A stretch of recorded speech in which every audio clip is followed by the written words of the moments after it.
Voilà, chers amis, un plaisir pour moi de venir encore devant vos petits écrans pour échanger, je l'avais promis, tout ça là échange belé, souffrez que je vais utiliser plusieurs langues, nakoloba lingala, nakoloba kikongo l'État, nakoloba swahili, ou no segoya na tangwane usenga toloba yango to utiliser.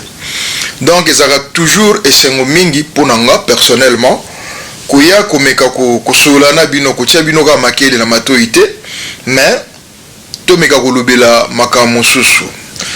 Nalobaki que monsieur le gouverneur ezakaka fonction té ezakaka qualificatif té, mais c'est toute une pensée, c'est toute une vision, c'est une manière de faire.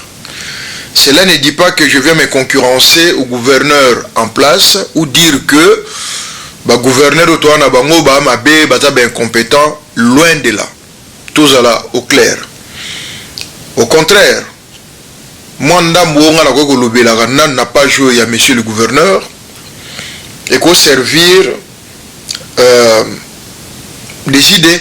Na lobité que nazana ba idée ko le gabatu nyonso, mais sur 100% makambo nazoloba tant musu ata 10% vous allez bien pe ko sunga ba baza en place parce que tant on a ça la makambo yo, je ne vous cache pas natambola na idée moko c'est le bien-être communautaire. Donc yango bomoni ebele ba plagia ba idée nanga ba iba ba idée na biso ba salela yango to landela bango te to poursuivre bango te toloba que tant que ko servir mboka tant mieux. Mais nde baloba ke elo amoyibi ba profitera nango te so bo yebi esprit nango te na droit balobaka il y a la lettre et l'esprit de la lettre mingi résultat ils ont le rendez-vous te nakangi parenthèse wana. Aujourd'hui il y aura plusieurs sujets que nous allons aborder. On va commencer bien sûr par le dernier Boute Kolanda nasala qui annonce moga oluba que nous proposons, nous souhaitons à la fois la création d'une loi pour accompagner les constructions dans notre pays, mais en même temps, tout création d'un office des experts ou d'expertise en matière de construction urbaine ou je dirais même construction provinciale. Pourquoi est-ce que tout commune à niveau il y a proposer ba idée oyo? Nous allons aussi aborder la question likambo to banda qui déjà nane komi na sukate ata bazo ko meka ko yiba biso idée yango, mais tant to loba ki yango peut-être on a fait semblant de ne pas nous écouter, mais lelo to moni quand même que ampleur nango komi komata eza likambo to bengi likambo ya conflit foncier, bas spoliation foncière ko yiba batu mabele ko beta batu bambata ko récupérer mapango ya batu ko tekela batu borezanga kombo et comme sérieux. Donc ils ont au même titre que l'ikamuya insécurité, ils ont au même titre que l'ikamuanzala, ils ont au même titre que l'ikamuya kozanga mbongo to salaire ya ba fonctionnaire. Et puis tokozanga te kolobela makambo ezoleka na côté ya Bandundu, les grands Bandundu oyo so to salike bate ezo kota en conflit na Grand Kinshasa, alors que na histoire ils ont la province Mouabenga qui l'ancienne province de Léopoldville. Tout le bélo wana parce que peut-être que bate belé bayokate bayebite bazalate. Yango toloba toujours que pour diriger pour aux moins portion ya pouvoir. Ezaka présidence té, ezaka primature té, ezaka ministère té, to qui est chef du quartier, il faut moto ya yebi. Parce que kozanga koyeba yali wa ndambo soko yebi histoire te na lopoto baloba ke soki oyebi pa ozokende te yeba te pa outi et opeso mayelo yeba nzela inoza kokende. Mais malheureusement nde na lobai ke lelo politique ya mboka na biso komi ya balabala.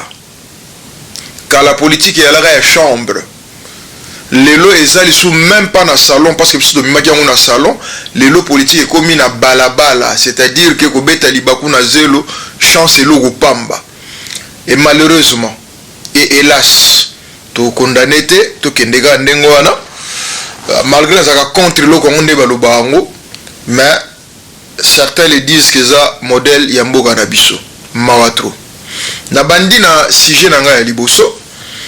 Pourquoi est-ce que tu as un niveau lelo ya ko sala li sous proposition parce que ça ya liboso te hein to sali ba na cadre na liste ba proposition de to mesana opesa pona mboka na biso mikole uta ko leka wa bo mona to sala ki proposition ya loi pour la création d'emplois pour lutter contre le chômage na mboka na biso avec ba dérivé nango la lutte contre le banditisme ba kuluna makambo ebele bele parce que makambo to ezoya bobi moto asa ke lo côté moto na e balukaka plus vite que la terre hein na lobika ka ndengwana.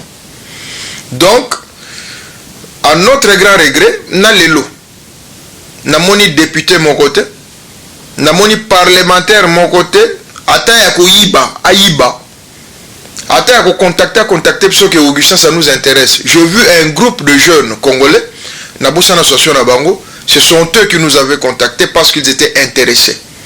Mais bah on va relier à $21 000 chaque mois à l'État. Ceux qui sont censés porter cette loi et aller la défendre. Tout le monde est à mon côté. Mais ceux qui ont créé un parti politique, ils sont champions. Ceux qui ont fait le chantage na pouvoir pour bâtir Binoka, ils sont champions. Ceux qui ont fait le ils sont champions. Mais makambo ya bato ba matisi bango. Etali bango te. To yebela. Tout ça là qui proposition la loi pour la lutte contre le chômage, pour la création d'emplois dans la RDC. Personne n'en a parlé. Ou peut-être que vous êtes distrait, vous récupérez un autant oyo, vous avez bêta. Toleki, toti yango pembeni parce que ils ont une histoire. Heureusement internet est ali. Heureusement mondele a tienyoso na itandoeke, on peut toujours voir, on peut toujours se référer. Aujourd'hui, la nouvelle proposition que nous avons faite, c'est celle, ce qui est à la raté. J'avoue que en faisant ça, on n'a pas eu le temps matériel pour aller fouiner ou aller fouiller ne baloba na lopoto. Pour na oyeba ce qui loi moko ya ndenge wana c'est salama. Mais ce qui est sali, to senga ba réactiver yango parce que eza ko yoka raté, eza ko mona naté. Nous supposons que ezalakate. C'est quoi cette loi? C'est que nous voulons encadrer et accompagner les constructions na kati ya mboka na biso. Kotonga mboka eza mabete to comme une étape moko ba bazui conscience. Bato ba ko somba mabele, bato ba ko tonga bandako, c'est bien pour nous éviter pénurie à logement, c'est bien pour nous sala e ville elengi ya mboka, c'est bien pour nous tonga mboka. Mais c'est là il faut tambola bo aliment dans l'ordre. Ordre ezaka pour nous nuire na investisseur teto bato bazo kotonga. Mais ordre est pour nous sécuriser, y compris bato bazo tonga. Parce que la sécurité c'est pour nous tous. Ceux qui totongi na ba norme te, ceux qui totongi bo alimenter, c'est-à-dire que nabiso batozo tonga, eza mbongo toza kubwaka. À quoi bon obimisi mbongo no ya pasi, otongi ndaku et au bout de 2 ans ou même ndaku esili na nutenda kwekwe. Et quoi ka yango moko te metamso ebomeli ona batu na kati. Donc ce sont des choses pour lesquelles to fanda ki penda totali que na mboka na biso batu bazo tonga ndenge motema elingi. Non, ça peut pas marcher comme ça. Ce botali na histoire ya mboka na biso bokena ba quartier lokwa ba komi lokwa Matete, lokwa Lemba, lokola na kolo ba même Kalina Gombe. Bomona kezana ba côté musu banda ko etonga manyoso ndenge moko. Et le but est que bato bazanga yimbongo.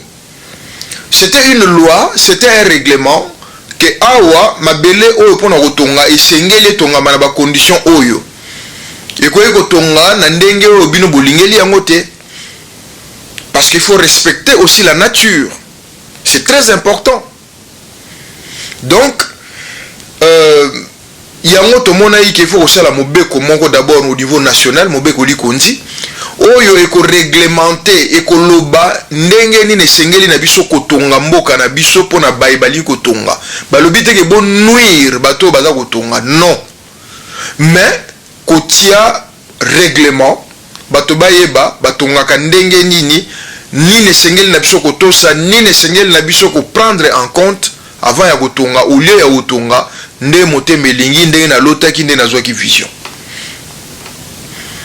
Et nous avons pris comme exemple ou comme site d'essai au babenga pour nous BC pilote, c'est-à-dire Komeka. Tu constates que bakango alaki mingi lokwa na ville province à Kinshasa. Notre gouverneur Gentini Ngobila Mbata Azolandangai, Jekoko Moulumba, notre vice-gouverneur Azolandangai, Pasteur Godin Poi, le président de l'Assemblée provinciale Azolandangai, Pe Bao Nyonso Bazo Kotrakosa Moussana Bango. Tolubayi qui na ville province à Kinshasa ba dégâts et leki ebele. Nakati ya province ya Okatanga ba dégâts ezali ebele. Nakotanga même na ba quartier. Tokei na Lualaba ba dégâts ezali kosalama ebele. Tokei na Congo central ba dégâts ezali kosalama ebele. Na cité kaka quelques provinces wana na yebi kezali ebele, Bandundu ezali, Kasa ezali, Kwilu, Kwango, Neso Bolingi ezali, voire même côté est. Mais na lobeli nanu ndambo yoto zo bango lokwa ba pilote. To sengi ete na niveau ya ministère ya urbanisme et habitat. Bafungola brèche moko to ba créer office moko lolenge OVD ezali. Lolenge office neso ezali boffice ya mwa mingi ba créer office moko ya expertise et accompagnement pour des constructions et habitat en RDC. Pona nini tolobi eloko esalama lelo po moto atonga moto azana mabele na yepo atonga na Congo et très précisément lokwa na ville ya Kinshasa a besoin eloko babengi autorisation de bâtir. Oui, l'État va permettre yo au Tonga. Mais cette autorisation de bâtir est donnée à quelles conditions? Ezaka alikambo pesi pata, ou pesi meya, pesa bor, ba pesa yo bor. Ou fouti selon ba mètre carré, ou fouti selon grandeur yanda kuno Tonga, point barre. Condition kotongela etali l'État matériaux utilisés et tali l'état, effectivement tali l'état, mais la sécurité de la population est un problème, il y a l'État. Boni monité banda tongami non seulement na banda na kokoya mais bozana kati ya balabala moko banda ko o likolo o nase sans tenir compte ya mopepe, sans tenir compte ya météo, sans tenir compte ya mabele. Dégâts. Boni bino moko bo monité ndako etongami au bout d'une année ba fissure et salami. Tamusu ndako nanu esilité. Na kati ya ndako wana ba vieille personne ba ofanda wana, bana ba ofanda wana, voire même yo moko mutotongi yango ofanda wana. Comment kola na ndako chez sali ba fissure, oyebite mupepe koyela kote nini, oyebite mbule kobeta ndenge nini, oyo ko kweisela yo mur na mbeto yo lali. Bandeko nanga tango oyo obakisa mwa lokuta ya bata musala maboko baifisaki oyo ke tokotonga awa na barre de 10 bakesombelo barre de 6 yo oza technicien te oyebi te oza na eloko moko yo permettre yo to contrôler yango ozaka kosubir. Tomoni bata motema malamu balingi ba désenclaver ba quartier par la construction par exemple ya ba pont to ba passerelle. Boni bo monité passerelle ekweyi katani ebukani. Boni bo monité mutuka munene ni koleka na pont ekweyi si na pont. Nyonso wana parce que expertise eza kosala te. Exemple ali ebele na kolakisa bino. Na ba nouveau lotissement ba quartier ya Sikawe ezali kotongama. Eza bien kotonga, nous avons des espaces. Mais aucune prévention eza ozwama, singa courant koleka wapi? Ya téléphone kolekela wapi? Tio ya mai kolekela wapi? Si jamais projet moko à long terme ezali, o ke ba kolekisa nzela ya to balabala monene, to tram koleka ndena koyoka, to train koleka, to wenze plan cadastral ezali respecté te na kati ya mboka na biso. On se retrouve dans des situations, mutasomba lopangu epayo très le kaka. On se retrouve dans des situations, mutasombi lopangu à côté la lopangu ba voisin. Et nous sommes fiers d'être des bourgmestres dans de telles communes. Nous sommes fiers d'être les chefs de quartier dans de telles communes. Mawato. Mawa plein bandeonara. D'où nous voulons réglementer ce secteur. Il y a un autre proposé.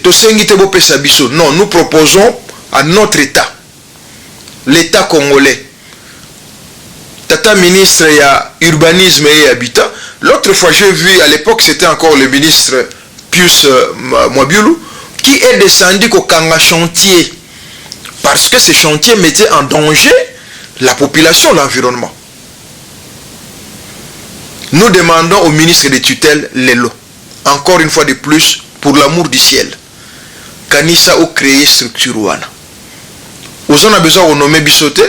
À ce qui nous concerne, moi personnellement, je ne suis pas ingénieur en bâtiment, mais je suis un citoyen congolais. Namonaka, nazo vivre, je suis en train de subir. Donc, ceux qui structurent les gozala, et zalate, moto alinko tonga, structure les compagnie moto avant, pendant et après. C'est-à-dire qu'avant de faire autorisation de bâtir, il y a des conditions. Ces conditions-là doivent être remplies. Et ça pour la sécurité na yomoko. Et ça peut aller même plus loin parce que nakati ya structure objet proposé qui la fois passée à Olubake, tout ça la organisation et gestion il y a conflit foncier. Nakati nango on avait prévu ba condition ya oteka mabele avant. Est-ce que ba mabelo bozoteka eza habitable? Est-ce que ça pona bilanga? Est-ce que ça pona kosala mosala songolo pakala? Est-ce que parce que mabele za ndenge mon côté partout. Boni bo monite ba mabenge salami. Boni te banda kwe kei na tangwa mbula. Pe batu bakufi. Après comment maman Olive, maman Denise, salisa biso, mais c'est une honte. Les autorités qui ont vendu, donc pour éviter les conséquences oyo, il y a que cette commission, cet office soit créé. Donc d'une part la loi wane opé sa ministre pouvoir à organiser et nakati organisation biso te proposer justement la création de cet office qui doit réglementer maintenant octroi et autorisation de bâtir, qui doit suivre, contrôler les chantiers, les chantiers en bonne et due forme. Il faut qu'il y ait des inspecteurs qui descendent sur le terrain, se rassurer que les travaux se font en bonne et due forme, dans le respect de la loi et dans les règles du métier. Et après que Moussa Lessili, avant Batoba Kota, qui est aussi une expertise disant que bon, maintenant c'est prêt, les gens peuvent y habiter, les gens peuvent utiliser cet édifice où est le Kobatungi. Et ça pour la population, mais pour battre la population. S'il vous plaît. Ça nous permettra c'est que Makambo on est toujours mona oyo et ça la sous-souté, désolation et ça la sous-souté. Les problèmes il y en a beaucoup même dans Katambo Kanabiso. Mais surtout que l'on kata moko parce qu'il y a aussi la léloté et vous avez quand même soulagement pour la population. Deuxième sujet au autonomie qu'on abordé, ezali makambo oyo toloba eza koleka nani kozongela makambo conflit ya organisation il y a gestion à conflit foncier. Et c'est là le deuxième sujet, mais je peux justement effleurer en haut. Parce que nous avons encore les documents ici. Nous avons l'accusé de réception de la présidence de la République. Je peux vous le montrer, si vous voulez. Voilà, dans nos dossiers ici présents. Nous avons un document ici qui a été présenté à la présidence de la République. Si vous regardez ces cachets-là, ce n'est pas un cachet fabriqué par qui que ce soit, c'est un cachet de la présidence de la République. Nous avons déposé ces dossiers. Réponse Zaka Atenalilo. Les problèmes continuent à Rumata. On peut beau changer de juge, juge Mosusu, Bolimbi Sanga. Bazosa la Bosso Nyambo Kanabiso. Nakanisa Eka Atenga en tant que population, Mounamona Imakambuana. Na bato ba episa gipso, pesa gipso ba rapport wana. Mais si même certains professeurs et intellectuels, je salue le professeur Kalumbo, Francis, qui l'a dit ouvertement que c'est un juge réputé dans Makambo Mabele, baza danger.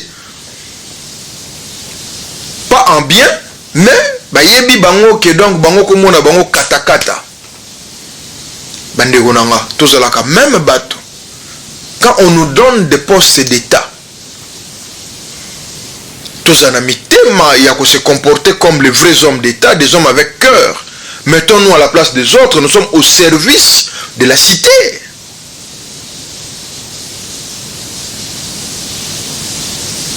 Maître Kalumbo a salé toute une émission sur ça. J'ai vu l'excellence Adolphe Mouzitou inviter même les chefs coutumiers pour expliquer les enjeux qu'il y a sur les octrois des terrains ou les achats des terrains. Datant, tant que tout ça qui démarche Nabiso, nous avons expliqué que nous vivons une dichotomie entre, d'une part, le dualisme qui existe entre, d'une part, la loi coutumière et comment est-ce qu'on appelle ça, la loi coutumière et la constitution Nabiso qui sont en contradiction, où la constitution dit que les sols et les sous-sols appartiennent à l'État. Et la loi coutumière reconnaît la propriété des terres aux chefs coutumiers. Mais c'est simple. Je me pose la question, ça fait près de 40 ans que ce dualisme existe. Nous avons toujours eu des parlements avec des grands hommes, des grands juristes, des grands intellos. Pourquoi ce genre de questions ne les a jamais intéressés? Ne les ont jamais intéressés? Mais c'est simple, l'État est là pour nous. Nous vivons un temps de libéralisme, mais l'État assure l'ordre, supervise. C'est simple, la terre peut revenir au chef coutumier, c'est l'air, terre sont les autochtones, les occupants, c'est bien bon, mais l'État réglemente. Pourquoi est-ce que le droit a été créé? Namoni, sur total parlement et l'élo, je crois 75% des juristes, et en formation et en activité, actifs. C'est vraiment difficile pour vous de régler ces problèmes, de dire que l'État reste là pour réglementer. C'est difficile ça, vraiment. Jusqu'à ce que bazo kufa, bazo boto bato mapangu, bato bakoti ba dégâts, ba conflit koti ba famille, kindoke bimi, makambo bele zo bima. Entre nous.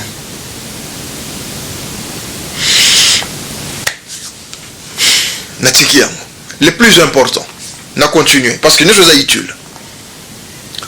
Makambo ezoleka dans les grands bandundu. Peseur obeta Kinshasa. Pour l'histoire, na lingi bateau bazo mener makambo boyo kanga bien. Le Congo c'est à peu près 2 345 000 km² de superficie. Le Congo c'est 444 tribus. Sans compter les ethnies. Nous sommes appelés à vivre ensemble. Na Congo, Mupaya Zalakate. Je dirais ça comme ça. Parce que même Babalo ou Talibanda Toyamba Bango, Atabalo Salabiso Mabe. À plus forte raison, mon Congo a que nous fanda na province orientale, Moussoaili a que nous fanda na Bas-Congo, Muluba a que nous fanda na Équateur, ainsi de suite. Tout balana. Peut toujours continuer ko balana. Toujours beau tabac na métissage terrible, interne. Métissage ethnique, on peut dire même. Soy boye habité na ibandeli ya Congo. Yaki na province mo bengo province ya Léopoldville. Ancienne province à Léopoldville. Qui regroupait la ville-province de Kinshasa, le Congo central, le Bas-Congo ou le Congo central et les Bandundu. C'est pour vous dire que un seul peuple, malgré la ethnie, dans 3 provinces, les plus célèbres dans la cité, Bateke pour la ville à Kinshasa, Bayaka pour les Bandundu, Basuku, Bapelende, Bambala, tout ce que vous voulez. Bandibu, Bantandu, Bayombe, côté à Bas-Congo. baze belé hein bambata banani natangi no sauté natangi ya nazuka ba chanteur meke bolimbisanga ba natangi te parce que tous belé.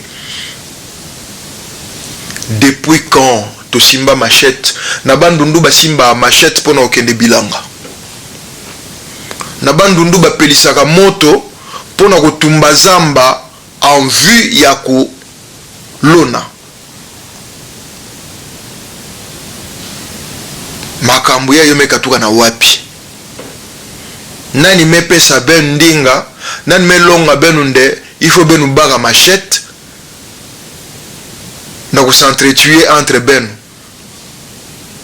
non seulement ben me kubaga machette ça non sasa muntu yo ke makambo soni nani mepesa benu éducation yina ben na bandundu na bandundu bo baga machette ça no kwesa bilanga bo baga epasula ça no kwesa bilanga depuis quand ben ba machette ça non sasa muntu. S'il vous plaît, arrêtez. Ata mfumuki mbangu. Ata ba chef coutumier na betu nyonso ya bandundu ya ba Congo ya Kinshasa. Muntu tandima yo quel veut. Attention à malédiction. Kana boke na bantu boke derrière, boke na utiliser ben. Somme na kusala na mener un tel comportement. Attention à malédiction. Somme kindoki kele, malédiction pekele. Bah jeune, attention, ben que dire na vie. D'autant mieux mourir que vivre longtemps en difficulté. Attention, puis la moshi, keba. Nani me pesa ben maye la pidina. Ben le barba marteau, ben barba machette, ben barba pasola. Somme non que ça se pas na ben. Bonde beaucoup fanda na mabele na ben. S'il vous plaît, arrêtez ça. Arrêtez. Ne continuez plus. Je vous en prie, s'il vous plaît, arrêtez cette histoire. Ce n'est pas dans l'ancienne province de Léopoldville. Même le vieux Kassavoubou ne vous pardonnera pas. Moutakimbangu ne vous pardonnera jamais. Le roi Makoko ne vous pardonnera jamais. Minikongo ne vous pardonnera jamais. Le roi Kuba ne vous pardonnera jamais. Même Nzambi na Zulu, ata vous pardonner ben ou jamais. Nzambi Mpungu.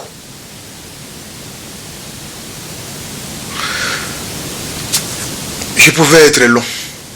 Je pouvais parler longtemps. Mais les petits speeches que j'ai prévus pour vous, c'était celui-là. Monsieur le gouverneur. Merci.